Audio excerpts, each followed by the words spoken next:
संगवारी मन ल जोहार, राम राम। मैं गितेश कुमार। आज तो बाड़ी आए के मने नहीं करत रहीस यार। काबर ये 25 साल पहली के बोर आज सरेंडर हो गए। हाथ गोड़ में इतना पीरा भरे मतलब यार कैसे बताऊं कितना पीरा भर गए।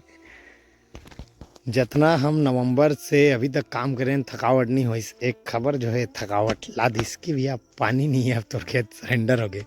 फोन आई पापा के कि सुखा गया यार बोर, धार थोकन कम हो गई, पतला हो गई से, लेकिन चलत रही।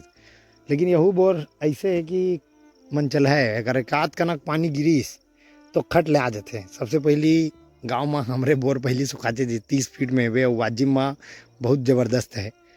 और आते भी पहली प्लाट में तो जल है तो कल है कथे, तो हमारा तो कल के बारे में सोच नहीं सकन भाई। तो आप मन के बोर मन के का हाल चाल है और कहाँ पानी के स्तर डाउन है बताओ। हमार दुर्ग ग्रामीण क्षेत्र अंडा की स्थिति बेहद खराब है। अभी हमार चालू हो गया, मतलब पड़ोसी मन के भी चालू हो जाई।